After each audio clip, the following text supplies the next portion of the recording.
Hello there, everybody. Thanks for joining us in another analysis of the Wheel of Prime and its public reception regarding the ratings on the major public sites.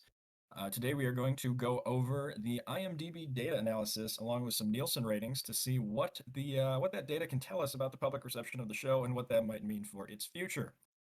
So, without further ado, I'm going to start sharing some data that the infamous Dane Bornhold in the high esteemedly kept Ozzy will be sharing for us. So I'm very much looking forward to hearing what they have to say. Do either of you distinguished gentlemen have any introductory notes you would like to provide to us? No, just fire away. The next slide will lead us into the different shows that we chose to do our comparison. And Awesome. and Ozzy did all the work. I did some of the work. So you can see the list of shows here that we chose to crank the data into various formats out of IMDb, which is a Amazon-owned product. And we picked some ones that we knew were very highly rated shows, and we picked a few that we figured were very low so that we'd have a good comparison. And so what you see here is just a chart of these shows and the IMDb ranking of those shows as of about July 1st. Wow. Wheel of Prime tied the Shannara Chronicles. And that was an MTV show that was panned, right? Correct. Yes. Wheel of Prime sitting exactly where it belongs between Legend of the Seeker and Shannara Chronicles as far as replacement level fantasy schlock. And we included Reacher in this because it came out about the same time as Wheel of Prime and from the same service from And, Amazon. and The Witcher was panned originally in like season one, but a lot of people said season two was better. Right. But I also understand that the Witcher ticked off their book fandom quite a bit as well. Yeah, so The Witcher was an interesting one in that season one was extremely loyal to the book. And the first book was as far as time wise goes, was all about sort of the big jumps and about sharing short stories. Yeah. So if you had not read the first Witcher book, you were probably extraordinarily confused because that show did not give a fuck about you and did not care for holding your hand at all. I They was were one of the hoping, few I think that I really liked that about The Witcher because it took me a couple episodes to watch to clue in that they were actually doing significant time jumps everywhere. yep. Yeah, Whereas season one. Yeah. Witcher was much more targeted towards sort of the casual audience in that it told a sort of overarching story that wasn't sort of tied to the books, which was disappointing because I felt like the second Witcher book was clearly the strongest. But either way, it seems to have done well with public perception because the second season rated out better than the first season. It's because it was much better written, for example, than Wheel of Prime and much better produced. I mean, it was entertaining, right? So if you weren't a book, all over the books, then it was very a good show. Very well made, very well written.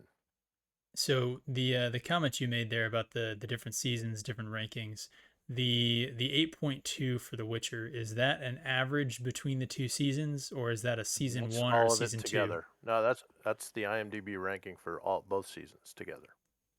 So So it has a I guess we can also assume then that Game of Thrones has been coming down to 9.2 right, or and the that's all 8 seasons of Game of Thrones. yeah. Yeah. So it's the ranking And as a whole. Yes, Batwoman, Game of I hear Thrones that makes a actually ton of peaked sense. higher. It was at about a 9.6 before season 8 came through and really pulled it down. Hmm. Yeah, and I Wow. think we'll see some of that in some of our later slides here. We'll see. Well, I don't disagree with the rankings of these. Well, I think Wheel of Prime should be a little bit lower, but let's dive a little bit deeper So into this this is data. this is the straight ranking. So then we also did an NPS thing, Alex. I think the next slide. Again, for people that haven't seen our other video on this stuff, this just explains Net Promoter Score. It's a way businesses measure customer satisfaction on a scale of 0 to 10. The nice thing about IMDb is the rankings on the show are from 1 to 10, and they give us the counts of each ranking. So we have exact data from IMDb for this. We just don't have the zero scores. So you can see the promoters are the 9s and 10s, and the detractors are the 1 to 6s. Go ahead, Alex. So on an NPS basis, we get some interesting results here in that Arcane flips over Game of Thrones and becomes the #1 show. And I think that is because there aren't the negative people with Arcane that there are for Game of Thrones. because of the ending of Game of Thrones. For the most part, the rest of it kind of pencils out, although you can see Shannara jumps over Wheel of Prime. From an NPS standpoint, it ranks higher than Wheel of Prime.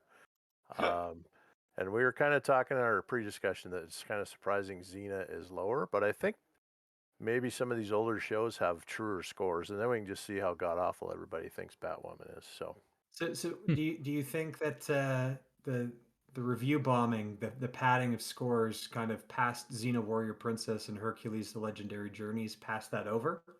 I do think those are old enough to have truer scores. Yep, 100%. Xena Warrior Princess and Hercules both took place in an era where there wasn't corporate review bomb padding, and they also took place in an era where things weren't so deeply polarized that things could just be, passable. And I believe you'll see that when we look at sort of the 1 through 10 ranking. Yeah. You could even make that argument with Legend of the Seeker, right? That was in the, 06, 07 time frame. A lot of people think that show was not very good, and yet its NPS is quite a bit higher than those others. Yep, I think that's absolutely an argument that could be made. Legend of the Seeker was, in a pre The Last Jedi era, so Good way to put it, Alex. maybe even pre Captain Marvel. I don't know where you define that cut point. The shark jumping. I think The Last Jedi is probably a good description. Yeah. Force Awakens was it for me, although I like to say Phantom Menace deranged me a little bit too. I think just in the context of review padding, though, the inability to use Rotten Tomato as a decent barometer, I think is really. Yeah. For me, it was then Force Awakens. Maybe I was a little bit ahead of the curve, but when I saw it was getting near universal acclaim, and I went and saw that film, and I was just like, I couldn't articulate what was wrong with it, but I knew that there was something seriously wrong with that movie.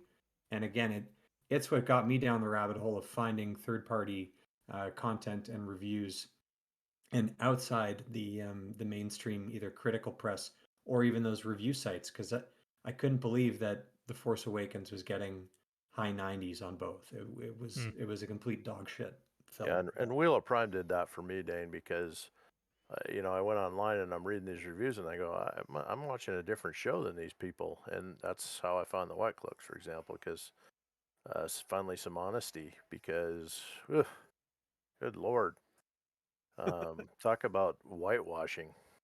It was awful. Oh.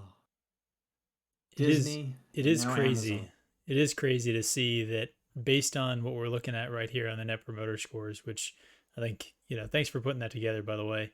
So Wheel of Prime is actually closer to Xena than it is to Legend of the Seeker. So if you're looking at sort of low end, if you're looking at low end fantasy adaptations, the general sort of like enthusiasm consensus is that people would pretty much put Wheel of Prime and Xena on a comparable plane. Xena is more negative, Wheel of Time slightly more positive, but there's a 17-point split. To Alex's earlier point, if only Xena and Hercules the Legendary Journey had the marketing budget to go review bomb these sites from back in the 90s when they came out, you can imagine those scores would be even higher than Wheel of Prime. Yeah. Oh, man. Yeah, Lucy Lawless alone, just standing there in her costume, elevates Xena Warrior Princess above Wheel of Prime. I'd honestly want to see Spartacus, Blood and Sand, and those ones where that would come in. But that would maybe for a later show. But I think the funniest part of Xena Warrior Princess is actually everything that Wheel of Prime thinks it is in terms of like progressiveness. Wheel of Prime is Princess. And I also think it's funny that Wheel of Prime is closer to Batwoman than it is to Game of Thrones. Like that's it is right there splitting the difference, isn't it? Yep. Yeah, I was stunned when I looked at the Batwoman rankings. I mean, there might be a worse ranked show out there that lasted 3 seasons, but I challenge people to tell me who it is. That's what I was just going to ask. Is it lasted a full 3 seasons? Yes. Yeah. Oh shit! I mean, let's be honest. Batwoman was more meme than television show. Well, I've got plenty of outstanding bets that Wheel of Prime only gets season 2 and then it's done. But if Batwoman can get a 3rd season, oh crap! I mean, there's a I might be reason that the I might be paying CW for some steak dinners.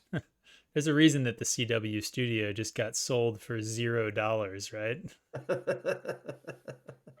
Yeah, I'm just gonna say, Batwoman staying on TV was very much the result of studio upheaval rather than an intentional decision-making process. But Somebody bought the CW for the tax loss carry forwards, so Yeah, they seriously. get a break on their taxes.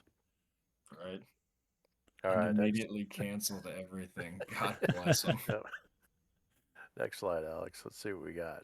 So this is just a reminder of what Rotten Tomatoes Wheel of Time Net Promoter Score was. And then the next slide is the really busy slide, which puts all the NPS scores on a chart. Hmm. And you can see Arcane and Game of Thrones are just in a different league from most of the other shows, but you can also see the high negativity on Wheel of Prime Rotten Tomatoes. and the Rotten Tomatoes score. So, But still, the Wheel of Prime, there's two Wheel of Primes in this chart, and they happen to take the second and the third highest at the ones. Yeah, mhm. yeah. So I'm that's worth pointing out. Even on IMDb, which is Amazon owned, only Batwoman, at least from the comps that we came up with here, only Batwoman has more ones than Yep. Wheel of Prime. Yep.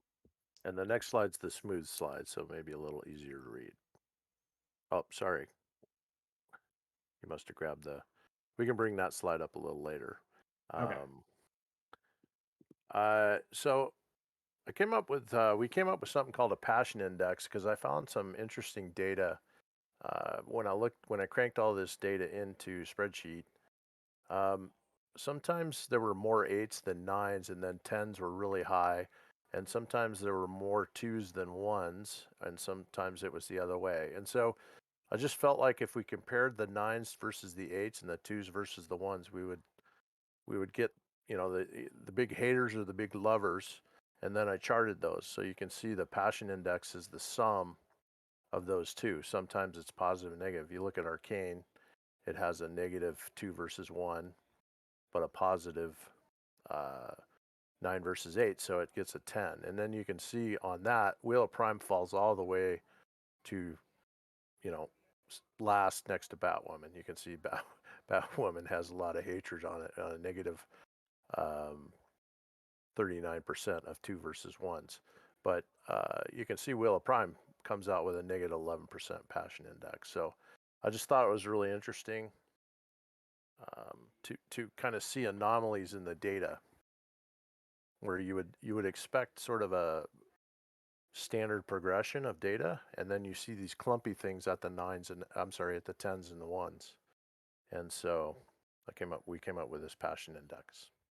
So you can see and, that Wheel of Prime's even worse under this scenario. and if you could just refresh our memory. So, I don't think we had your net promoter score of kind of other markets and other sort of industries that we did on our last segment, but the peaks at tens and at ones, how does that compare with what you'd kind of expect from most net promoter score data?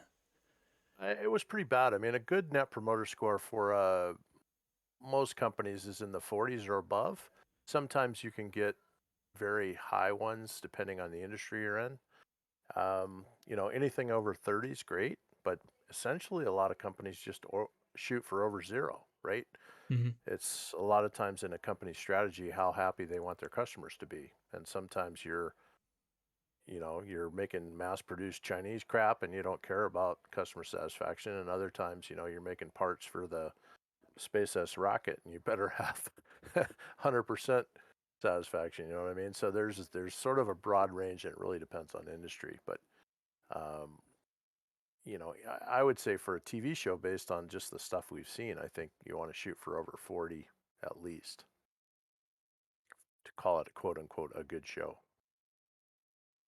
Yeah, yeah, I really feel like this data does do a phenomenal job of kind of outlining, where the passion is. People talk about Arcane and Game of Thrones and The Expanse, and they really love it. And you can The see here where Witcher. the negative passion of Game of Thrones drug it down below the Expanse, right? There isn't as much negative passion around the Expanse as there was around Game of Thrones, and I think that season 7 and 8 stuff So really killed them on this. the -3, that's when all the ones started showing up. Yeah. And the ones started outnumbering the twos, and that kind of, okay. Yeah. So Right. the And you see negative hate Reacher, will show. not a lot of passion. There's not a lot of difference in what people were saying. So it had more of an even distribution of, they thought it was good, they thought it was okay, a couple people thought it was bad, but it didn't really drive people's crank. And it is based on a book as well. So Yeah, but I feel like Reacher was 10 of 10 at being a 7 of 10 show.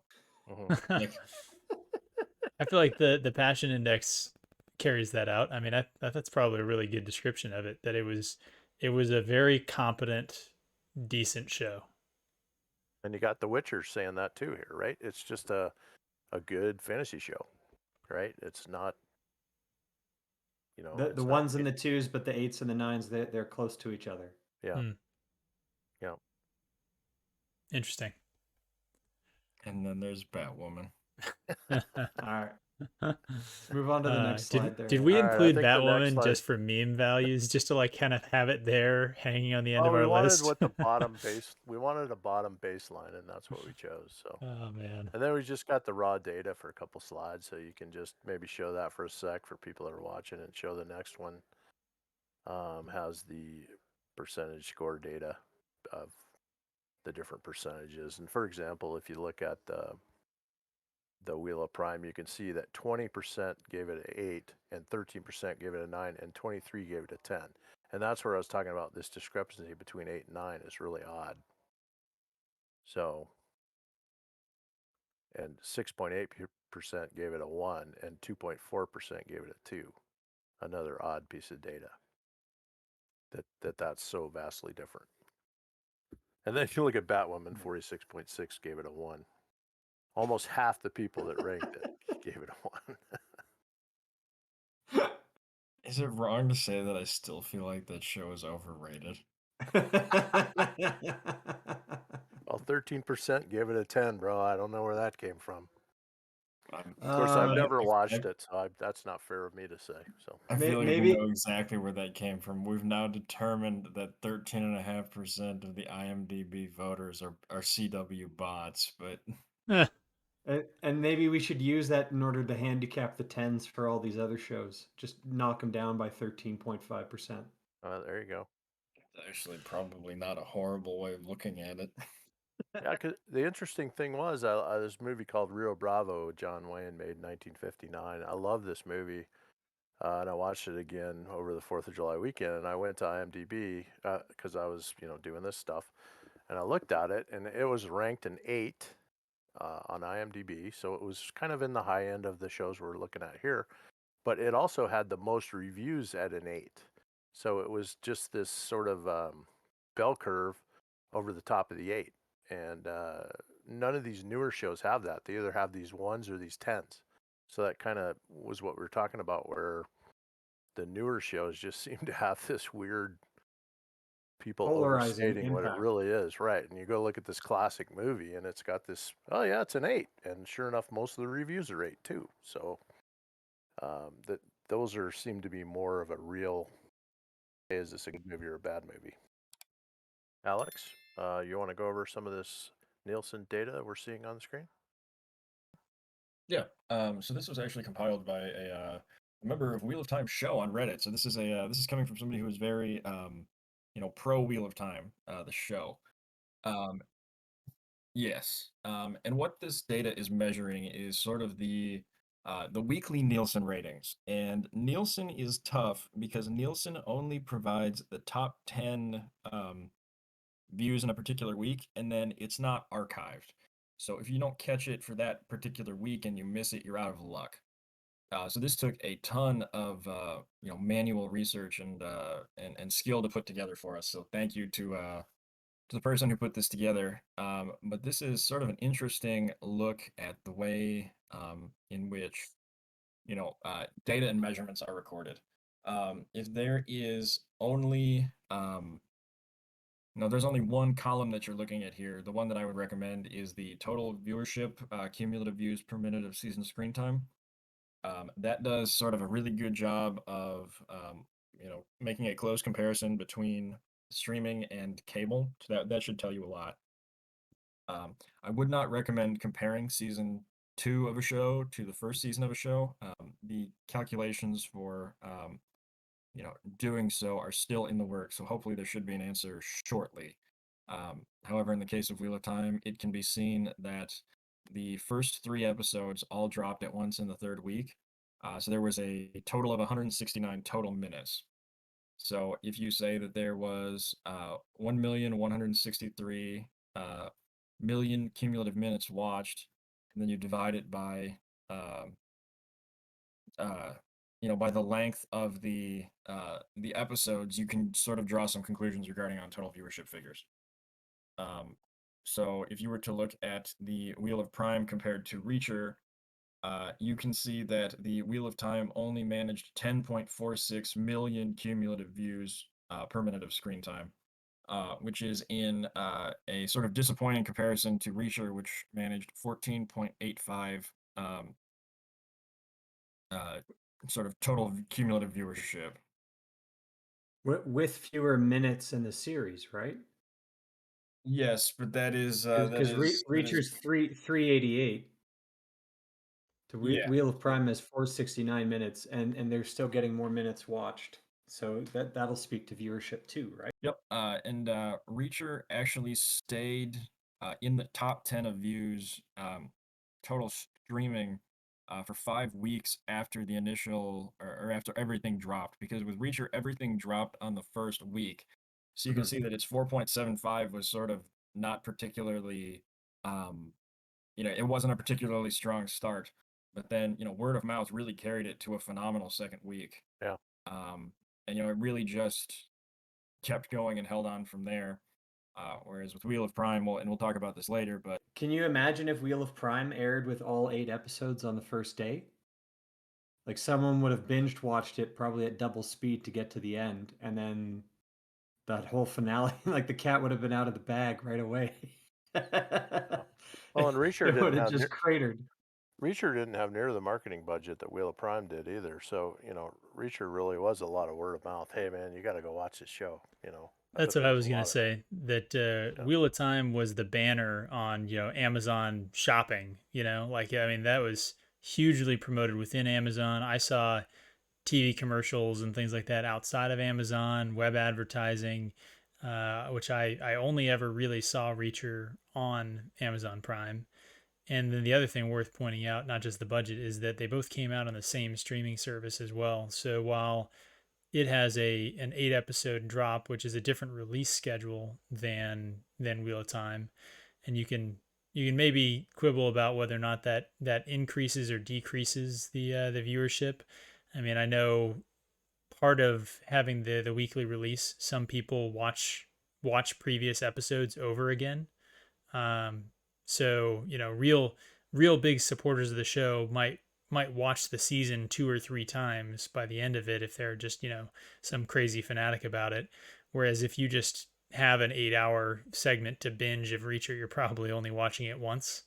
Um, so there's a couple of different things to say there, but it's Amazon to Amazon versus some of the other shows that have different reachable populations. Yeah, I went to the Kraken home opener in Seattle, and Wheel of Prime. They have all these massive digital advertising boards there at the new arena, and Wheel of Prime was on all of them. Now, granted, Amazon's headquarters is about 5 blocks away, but still, they bought out the the home opener of the new hockey team. So a Wow. lot of marketing budget. Yeah, they had that 3D billboard in Piccadilly Circus in London that everyone was creaming their pants over. So Yeah, well, that's when we were excited yeah, to see it back then too. So some of us knew earlier. I wasn't dead yet. It wasn't dead to me yet at that point. You're right. I should have known. I'm not as sharp as you though, Dane. So It's okay. Alex, is there further insight in some of the other shows down below that we can draw? I know yeah. they're from different services. Yep. So, when you look at the different services, you can see that Disney Plus, with its Marvel and its Star Wars content, really sort of established itself, from what's left. Like WandaVision, with its 20.81, million views, really just almost doubles up the Wheel of Prime. This has got a full year on it, though, right? So WandaVision first episode drops in early January, and by the year end, they're up to 20.8. Yes, but even if you said, we weren't going to include the year-end numbers, we were only going to include the 15.55 from after the second hold week, you would still see a practically, 50% higher Yeah. than Yeah. Wheel of Prime. And on fewer minutes, 350 cumulative minutes of that show. Yep. Falcon and the Winter Soldier basically did something similar. If Marvel was at, Marvel managed to make it at 14.34, even though Amazon only managed 14. Hawkeye, obviously pending the release of Ms. Marvel, was the lowest of the Disney Plus shows. And he was evil basically throughout. Loki is, I think, at this point, a stone tablet with a bunch of laws written on it. And then, sort of this, when looking at Book of Boba Fett, as god awful as it was, still beat Wheel of Prime as far as viewership, by almost 50%. And on fewer minutes. Worth noting then, right? So I think one of the things we talked about before we started filming here was the recent release of the Kenobi viewership numbers, which apparently topped Boba Fett by about 20%. So that means that for a more recent release, Kenobi, which has struggled with some of the fan responses, to say the least, would have also probably been about 70% higher in terms of viewership than Wheel of Time.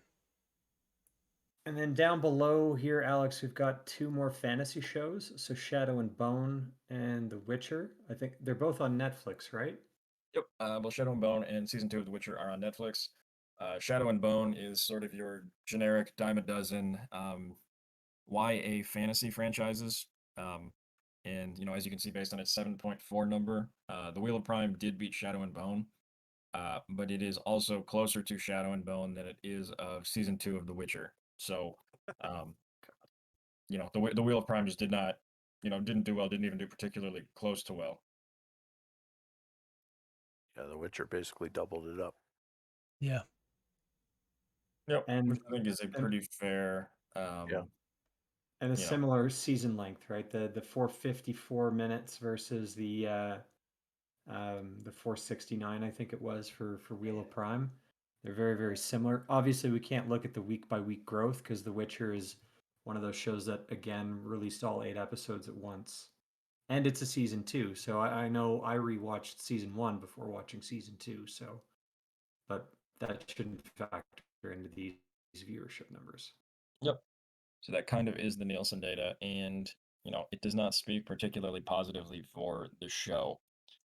And barring a sort of complete turnaround, I don't see how he remains.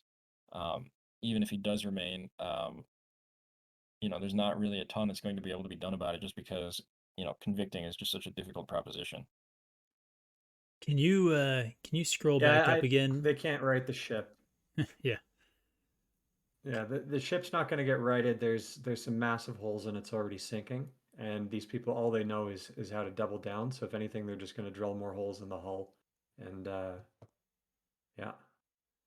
Can you scroll Be an back up end to again at that. all? Or I'm looking at, so Witcher, that was one of the ones that we did a Net Promoter Score and sort of a general review on, right? Is there any of the other ones that we've looked at here that we did as comps in the first half of this?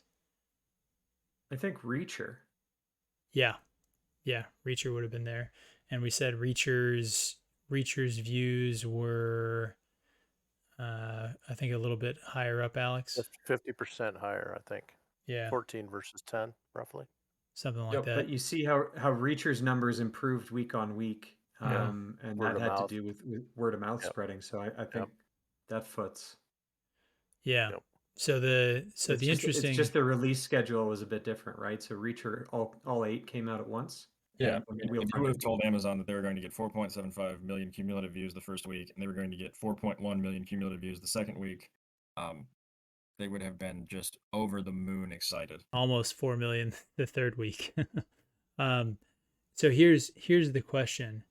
How do you guys think the data that we're looking at in terms of views, and that is ultimately the most objective sense that we can take in terms of satisfaction, right? So customer satisfaction or enthusiasm is gonna directly translate into minutes of views, right?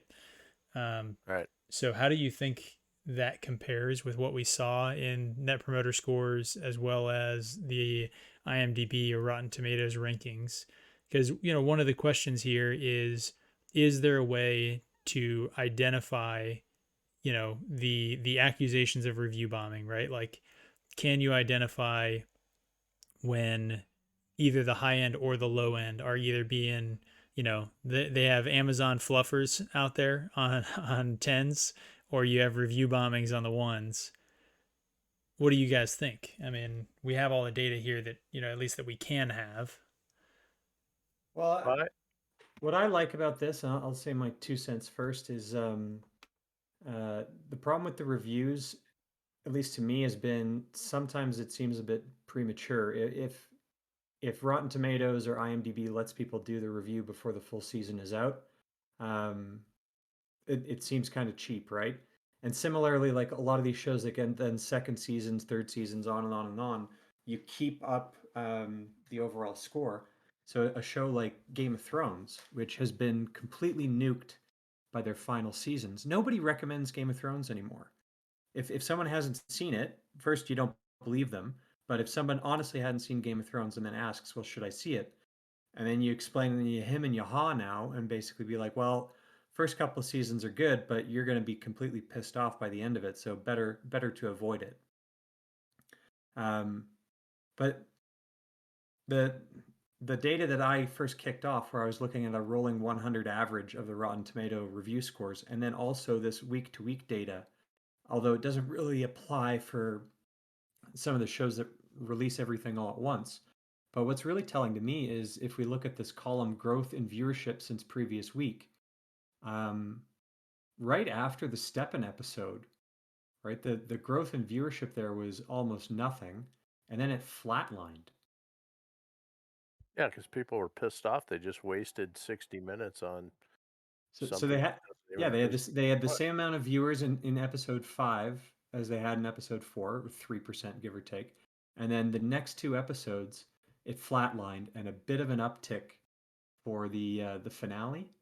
And the holds 1 and 2, those aren't really comparable because they're not over the same time period as far as the audience is supposed to go. Um, but other shows, I don't know, you're not really seeing those types of numbers kind of stall and go down. Can we check? Is it WandaVision that's kind of on the same type of release schedule?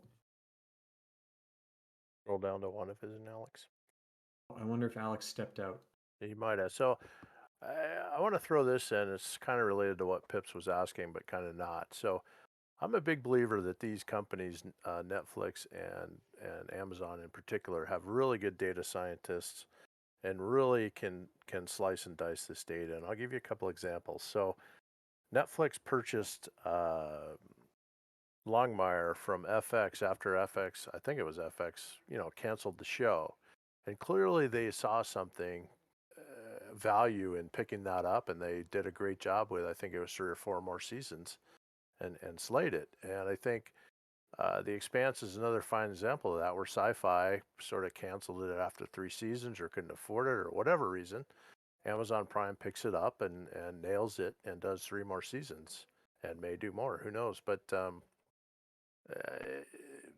these guys, I think, can look at numbers and look at viewership and determine, hey, this thing really has some value here, and let's pick this up. Whereas I don't think Batwoman's getting picked up by Netflix anytime soon. So, I think Not anymore. that they do have good metrics, and I think they can make good decisions. And so, I think season 2 is going to be just about all we're going to see. But hey, we could get stunned and amazed. So, I'm gonna have to find some people to take the other side of that bet now. got a hedge. I Got a Start do your own hedge. hedge fund. I do think that there's something to be said for, I think, rejecting sort of a narrative you sometimes hear that, that Amazon uses its sort of Prime TV department as sort of a lost division, right? Where they lose money almost intentionally to, protect their kind of brand esteem, sort of social credit, whatever sort of conspiracy Well, theories people sort of so, have so about I'm the that. main pusher. I'm the main pusher of this conspiracy theory, and it is, in essence, to keep the Twitterati happy with crap woke content that they'll like, so that they don't go on to protest their abusive labor practices at their distribution centers.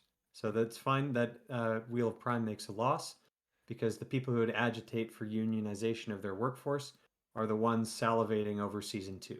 So if you actually believe that, then you're placing your bets on the wrong side. Then I think you should put your money where your mouth is, and you should place a bet on we'll see all season 8. Oh my God. Maybe. But I think this show is so bad, even the Twitterati are waking up to it. Yeah, yeah. And I do blame executives for giving Ravenstein all that money, but I think their executives are just, they just want to see a positive balance sheet. They don't, they want. I think with Wheel of Prime was Jeff Bezos telling whoever it is, that gal that runs their division, I want a Game of Thrones. I want something everybody in the country talks about and everybody's going to watch. And they go out and buy a Wheel of Time and they say, okay, let's make that. And then they completely ignore everything that made Game of Thrones great for the first 4 or 5 seasons. Completely ignore that and don't give the fans what they want, Yeah, we and got wind up with nothing that's even close to Game of Thrones as far as a cultural phenomenon. it's my Talk horse to, meme. We got yeah, season 8 and season 1, yeah. but And so they totally missed what Bezos wanted them to do. And so now he's moved on to this Ring of Power crap, and that's what he's focused on, right? So he's well, probably not even paying attention to this Wheel of Prime thing. So well, you better be, because I think everybody who's skeptical about Rings of Power is seeing them do the exact same playbook as they did with Wheel of Time. So yeah, the shoe dropped for a lot of people, and even people who are Tolkien fans would be tangentially aware of what they did with Wheel of Time. If you guys want to just sort of bottom line it for us, do you think after looking through the data, after comparing the review scores, the net promoter scores, and the view times, do you think there is any reason to, say you're a hypothetical audience member and you're considering seeing a new movie, a new show, new whatever, right? Or you're considering, sort of a conversation about something, whether or not a property is good or bad or whatever. Do you think that there is any reason to look at these IMDb scores, these Rotten Tomato scores, those types of things, as some Well, sort of an authoritative source on quality, or do you think that they've become basically useless? Like, where do you fall out on that spectrum? I, I would say that the headline score, the overall number, is you should ignore, but I think there's still value in the sites, because what you can do on any of these, from Rotten Tomatoes, Metacritic, IMDb, you can see like what is the fresh reaction. Forget about all the people who basically review bomb or fluff, as you were saying, kind of like out of the gate. People get suspicious when they see 20, 5-star reviews in a row. Um, but they kind of clue in if uh, the last 10 reviews or whatever that they see kind of sees it either bifurcating. Some people like it, some people hate it.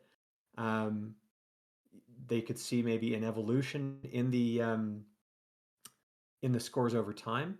But the other thing that IMDb does that's very good is you can actually look at people who've reviewed the show and what they have to say about it by helpfulness. So yeah. people aren't necessarily rating, like, you can play with the They're, overall they're rating, rating the ratings. Yeah. but yeah, but if the most helpful review is the guy who gives it 1 star and details with a ton of spoilers everything that this show does wrong, that says something too. And when all the most helpful rated reviews on IMDb are overwhelmingly negative about a show, that helps out too. So I think there's still value in them as platforms. You just need to dig a little bit deeper into them and ignore kind of that headline number, because that's too adjustable and too susceptible to a bot campaign. So am I hearing then that part 3 of the White Cloaks drunken data mining is going to be looking at the data by helpfulness and promoting or putting together a instead of a passion index, a helpfulness index? There you go. It might be fun to have a look at who are the top 10 most helpful reviews for some of these shows, and then maybe read some of them. But I think we've also beaten this to death, and we've got some more fun stuff in the pipe, including the rewatch, which is just finally getting into episode 4. Yep, that's good stuff. Everybody should watch it. Thanks, All right. Ozzy. Well, All right, we'll see you guys again. yeah, thank you guys. I will I'll put all this stuff together for everyone watching. Thanks for coming out. A couple dry episodes maybe on some topics here, but I think interesting stuff if you're into these topics. So you know the drill. Comment, like, subscribe, and we'll be back with you again next time. Long live Except the stats Alex, who might be dead. We'll check in on Alex. All right. All right. Take Night, care. guys. Bye.